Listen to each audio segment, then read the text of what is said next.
Бүгінгі біздің талқылап отырған тақырып интернет байланыс құралы. Интернет арқылы бір-бірін тапқан қос ғашықтар және алаяқтың құрбандары жайлы сөз қозғадық. Осы тақырыпқа байланысты біздің студияда қонақ отыр. Біздің көңіл күйімізді көтеріп тастап үлгерді. Эфирден тыс бізге бір қалжыңдар айтып отыр екен. Енді жадымда сақтап қоятын боламын. Талғат сәлем, Талғат Жорабаев. Саламатсыздар ма? Назарларыңызда мінекей өзінің сүйіктісін әлеуметтік желіде тапқан екен. Өзің бірінші жаздың, иә? Иә, өзім бірінші жаздым. Қай әлеуметтік желіде?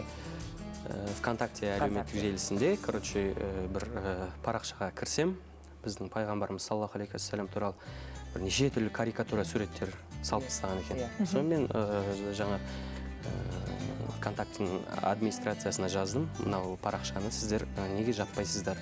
Неге бұндайды жаңағы халық көріп отыр, кішкентай балалар көріп отыр, жастар көріп отыр деген сияқты, не ой қалыптасады деген сияқты. Сөйтіп кейіннен сол арада жаңа бір астына тағы бір қазақ қыз жазды. Қарасам түрі бір Түр жақсы екен, түр нормально екен. Түрі бұлай қатты қазаққа да ұқсамайды. Бір орыстың қызы да емес, бір татардың да қызына ұқсайды ма, сондай бір аралас сияқты болды. Сонымен кейін саламатсыз ба деп жаздым. Мынау не сұмдық деп екеуміз сол жерде осы сурет туралы талқыладық. Сөйтіп кейіннен жаңағы келіп, енді менің ойым жігіт болған екен, әйтеуір бір танысып, ары қарай телефонын алып, амалын тауып, болашақта кім біледі, может араласып кетсек, жарым бола ма деген сияқты бір ой да кетті. Сөйтіп кейіннен бір-екі күн жазып жүрдік. Сөйтіп бір-екі күннен кейін әйтеуір мен өз басым жаңа бір қызға сөйлер алдында, егерде ол қызды ұнатып қалсам, бір қобалжып, бір сондай денең дірілдеп, денем дірілдеп, жазуға жаңағы қобалжып сөйтем. Сөйтіп кейіннен бұл қызға да сондай бір қобалжу болды. Сөйтіп кейіннен жаздым, сіздің телефоныңыз бола ма, сіздің даусыңызды естейін деген едім деген сияқты. Нәзіктік ең мықты қару деген осыдан байқауға болады. Бұл қыз деп отырғаны көрермендер жақсы біледі. Ол аяулым, қазіргі жарым, Талғаттың жары, есімі аяулым. Инстаграм парақшасында орамалды аяука деп өзінің әдемі кеңестерімен бөлісіп отырады. Жарым деп отыр ғой, бізде батыс жақта жарым деген сөзді енді кішкене есі дұрыс емес адамды айтып жатады. Иә, шыны керек. Сол себептен әйелім деп сөйлеңізші. Иә, өзімнің жаңағы үйдегі соғыс министрі десем. Неге? Аяулым көріп отыр осы бағдарламаны, мен білем. Иә, көріп отырған шығар. Үй көргізбей қоймасын қазір? Жоқ, ондай әдеті жоқ.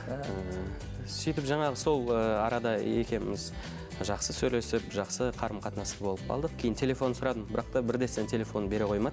Бір айдан кейін қалды? Бір айдан кейін жауап берді, иә? Жоқ, бір айдан кейін емес, телефон кейін не үшін керек сізге, не үшін деп енді мен өзімше ойлап тұрмын. Мен типа Алтынай Жорабаева, Талғат Жорабаев танитын шығар десем, оказывается, танымайды екен. Естігені бар, бірақ мен туралы былай қатты. Яғни шоу-бизнестен алыс. Қай жақтың қызы болды сонда? Ол кезде бұл қайдасыз деп мен сұрадым. Мен ойладым, Алматыда ма, болмаса бір Ұзынағаш жақтан ба деп. Өйткені жаңағы суреттерінің арасында Жамбыл атамыздың жаңа бір ескерткіш тұрды. Жамбыл атамыздың ескерткіші көбінесе жаңа Алматы облыстарында орналасқан. Алматы облысының қызы шығар деген сияқты. Сіз қайдан боласыз деп жазған едім. Аралдан боламын деді. О, аралдың қызы болдыңыз. Балыққа тойып жүр екенсіз ғой деп жаңа қалжыңдап бүйтіп сөйтіп кейіннен келіп кейінен сұрастыра келе, түбі жаңағы ата-анасы өзі Қарағандыда болып шықты. Тегіде деп жазды, Караганде деді ол. Аралда жаңағы әпкесі мен жездесінің қолында жұмыс істейтін болып шықты. Бәрекелді. Сіздер... Енді, былай, мен сұрақ қойын Талғатқа. Әйеліңмен мінекей желіде таныстың. Ары қарай танысуды жалғастырып жатсың ба? Желіде ма? Әйеліңнен қорқасың ба? Жоқ. Жоқ, әрине. Да, жазатындар бар. Саламатсыз ба, қалыңыз қалай, әндеріңіз тыңдаймын. Ол қыз бала болсын, ұл бала болсын, болмаса жаңағы балағаттап жазатындар бар. Балағаттап жазғандарға көркем мінезбен, жаңағы не үшін бауырым, қазақ бауырымның қазақ бауыры болып отырып, неге соншама қызғандың, болмаса неге соншама боқтадың мен деген сияқты көп балаларды жаңағы өзімнің қазір мысалы досым, бауырым барсам алақанына салып күтіп алатындай қылып, мысалы сондай тәрбиелеген достарым бар. Кейбір ер азаматтар нәпсісін тыя алмай жатады. Әсіресе енді олар көркемдікті, әсемдікті, сұлулықты жақсы көреді. Өте әдемі сұлу қызға танысқысы келсе не істейсің? Ол шыдамай алмай өзің Талғат тұра тұр жазба деп Енді қыз бар жерде қырым бар деген бар. Әрине сөйлеп қаламыз кейбір кезде. Атын сұрап қаламыз деген сияқты. Әрине ол біздің Алла тағала біздің бойымызға салған бір қасиет шығар. Өйткені еркек адамға ол нәрсені салып қойған да. Не нәрсені салып қойған? Әйел адамға деген бір құштарлық.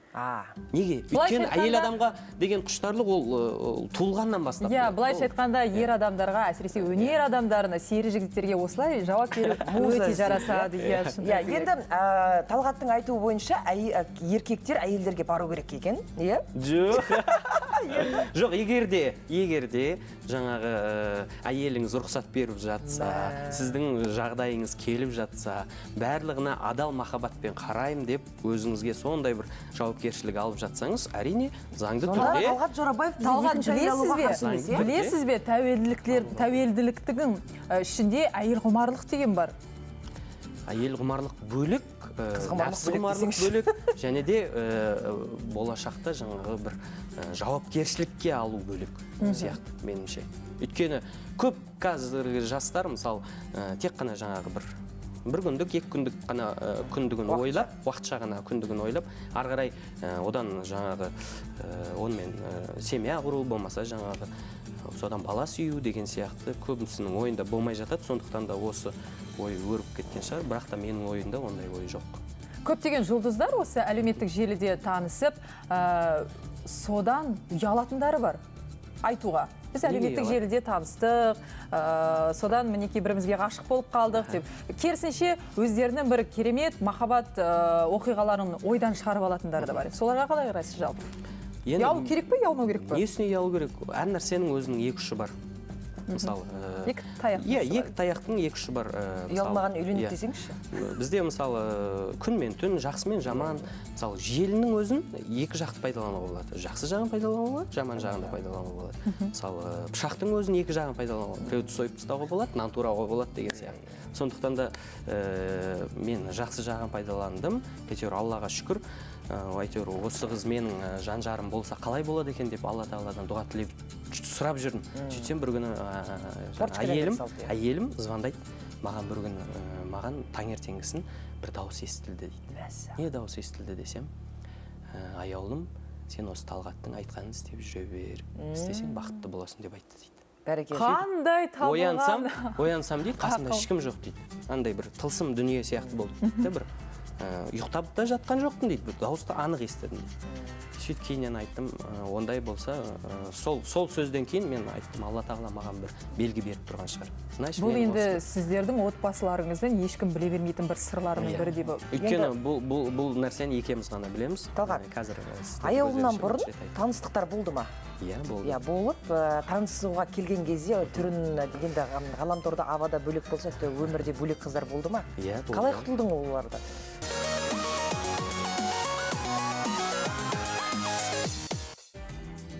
Қайырлы күн, құрметті көрермен, Алматы арнасында тікелей эфирде Live Studio. Студияда Аяна Габдуллина, мен Ания Байрас және біздің жұлдызды қонағымыз әнші Талғат Жорабаев. Талғат, тағы да қош келдің. Талғат, енді менің сұрағыма жауап бересің. Қандай сұрақ қойдың, тағы да естеріңе сала отырайық. Талғат үйленбес бұрын әлеуметтік желіде көп танысқан екен, және де қыздармен кездескен екен. Және де сол қыздар егерде ұнамай қалса, Талғат қалай құтылған екен сол қыздардан айтып берсін ау. Енді бір қызық болды, сол енді жасым болса келіп қалды, жасым 27-26-лардан уже асып кеткен кезім. Үйленбеген сүр бойдақ кезің ол. Үйленбеген сүр бойдақ. Ауылға барсам жеңгелерім бәрі қалжыңдайды. Әй бала, сен неге үйленбей жүрсің? Болмаса қыз тауып берейік па, болмаса там докторға көрсетейік па деген сияқты қылып. Ей, қойыңдар деп қоямын ғой, жаңа күліп жүрген кезім. Сөйтіп бір күні жаңағы бір қыз жазды, түрі сымбатты, әйтеуір дауысы да нәзік. Сөйтіп сізбен кездесейін деген едім, маған жаңағы қатты ұнайды. Bir жағынан ол қыздың өзі жазды. Маған қыздың өзі жазып, өзі ұсыныс тастаған кезде қатты былай. Ер адамдар керісінше ондайдан қашқақтайды. Ондай қыздардан қашқақтаймын да негізінде. Енді қусан қашат, қашсан қуат деген жақсы бар, осыған байланысты айтылған. Сол сияқты шығар. Сөйтіп жаңағы қызбен кездесетін болып бел будым. Сөйтіп қай жерде кездесеміз дедік, осындай бір көшенің бойында, осындай жерде тұрамын деді. Жарайды дедім мен жаңағы. Ойладым мен бір сол жаңа суреттегі әп-әдемі қазақтың бір қыз шығар деп. Сөйтіп шықтым, барған кезде енді ойладым мен. вдруг ол емес шығар, вдруг басқа қыз шығар, мені может алдап бір жаңа сол кездерде жаңа қызық таймстың балдары әйтеуір бірдеме қылып сіз алдандыңыз деген сияқты бірдеңелер жасап жүрді ғой. Сондай нәрсеге түсіп қалмайыншы деп звондап көрейін дедім сыртынан. Сөйтіп звондадым.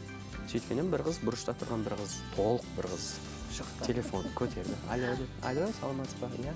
Сіз келдіңіз ба дедім. Иә, келдім деді. Қандай киімдесіз дегенде, мен осындай ақ курткадамын деді. Онда не ғой, мен срочно жұмыстан шыққан еді да. Той шықпауға кету керек еді деген сияқты. Деген мыңменен былай қарай қашқансың ғой. Содан кейін интернет желісінен былай қыздармен қатты кездесуге қорқып қалдым. Болды ғой, енді қайда барасың? Үйлендің. Ал жалпы аяулым қызғаншақ па, сізді қызғана ма? Аяулым қызғаншақ, әрине. Қызғану керек, негізі. Әрине қызғану керек. Бірақ бізде мынандай нәрсе жоқ та, көз жоқ қызғаныш жоқ. Анау кім, анау аршеттегі дауыс естіліп тұр ғой. Қайда, мына шетте кіммен неғып отырсың, неғып жүрсің деген сияқты. Мен өзім кетіп бара жатқан жағымды айтам, осындай жігіттермен жүрім. Мен кейін кеше келу мүмкінмін. Арқадай мен іздемей-ақ қой деген сияқты енді айтам да. Шындығыңызда айтыңызшы, телефоныңызды сіздің рұқсатыңызсыз алып қарай ма? Жоқ, қарамайды. Мүлде қарамайды. Басында бір-екі рет қараған, сөйтіп қараған кезде айтқам, енді келесі қарасаң, барлығын жинайсың да қарағанды қайтасың деп. Мәссаған. Әй деген сөзге түсінбесе ары қарай дүдік. Жоқ, негізінде деу керек шығар, иә? Иә, қатынды бастан дейді ғой. Жоқ, әрине қалжың ғой. Бізде үлкен сыйластық бар. Айтқам, аяулым, жаным, егерде сен менің телефонымды қарасаң, мен сенің күнделікті телефонын қарап, бір-бірімізге екеуміз мышықпен күшік сияқты болып жүре беретін болсақ, бізде бұл шаңырақ көтеріп, семья болу деген нәрсе болмайды. Өйткені бұл нәрседен мен өттім. Кезінде мен мысалы жүрген қыздарым болды. Күнделікті анау аршеттегі кім, неғып звондады, кім анау саған күліп қарады ғой. Болмаса мен анау жігіт саған неме ақ қарайды. Дұрыстап киінсей, ана жерін жауып киін, ана жеріңді өмір екеміз былай деп қызғанышта жүретіміз. Сондықтан да сол нәрсе болмасыншы, ол нәрседен көп ұрыстар туады, көп арақатынастың бұзылу осыдан басталады. Бірақ өзің телефон тексересің бе? Жоқ. Қазір ол қателеспесем 5 уақыт намаз оқиды. Яғни әрине бір-біріне сенім деген осыдан басталады. Не себепті мен бұл тақырыпты қозғап отырмын? Өйткені менің білуімше орамалды аяуканың инстаграм желісінде Талғатқа қарағанда оқырманы көп. Ол кәдімгідей инста жұлдыз. Оған көп оқырмандар тіркеліп, аяулымнан кеңес сұрайды, отбасы жайында, болмаса бет әрлеу, бет бояу жағынан, киім кию мәселесі жағынан. Менің ойымша Талғатқа қарағанда қазір аяулымның жұлдызы жанып тұр ғой. Иә, мен көбінесе айтам ғой, жаңа маған қарағанда аяулым жұлдыз деп қоямын ғой жаңа. Сондықтан да кейбір кездерде әйтеуір бір, қатыне суши жейікті деп қоямын. Неге қатын деп сөйлесің? Енді қатын деген бір жағынан еркелету, бір жағынан ол бір шен ғой. Қатын деп мысалы баяда ханның қыздарын айтылған екен да. Мысалы өздеріңіз түріктің сериалдарын көрсеңіздер,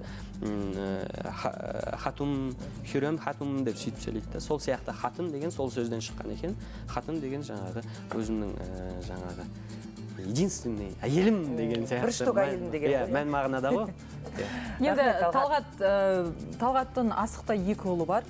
2 ұлы Алла қаласа үлкен азамат болып, ер жетіп, енді менің ойымша олар ер жеткен кезде интернет арқылы, әлеуметтік желі арқылы танысу деген ол танысық нәрсеге айналмайды. Елдің бәрі солай бір-бірімен танысы, бір-бірі сондай отбасы құратын шығар деп ойлаймын. Егер де ұлдарың сондай әлеуметтік желі арқылы танысып, папа, әке, ана, мынау міне менің танысқан қызым, сүйгенім деп үйге алып кеп тұрса, ешқандай қарсы болмайсың, е? Әрине қарсы болмаймын. Өйткені бағанада айттым ғой, барлық нәрсенің 2 ұшы бар. Әр нәрседен тек жақсы жағын ғана алуға болады. Бірде мынандай бір оқиға болған екен да. Иса алейхиссалам келе жатып, жаңа қасындағы өзінің сподвижниктері, сахабалар, қасындағы өзінің оқушыларына сұраған екен да. Анау өліп жатқан итті көрдіңдер ме десе, адамдар айтады дейді. Ой, сасық қой, өліп қалған ғой, үйткен ғой, бүйткен ғой десе, Иса алейхиссалам айтады дейді, қараңдаршы ана, тісі қандай аппақ деп айтады. Сондықтан да бір жақсы жері болу керек. Иә, әр нәрсенің бір жақсы жерін алуға болады. Тамаша. Рахмет. Біздің жақсы жеріміз біз пайдалы ақпараттар береміз. Құрметті көрермендер, лайв студия бағдарламасында бізде қонақта болған әнші Талғат Жорабаев. Талғат, үлкен рахмет. Желісінен тауып алған екен. Бәрекелді, бақытты ғұмыр тілейміз сіздерге.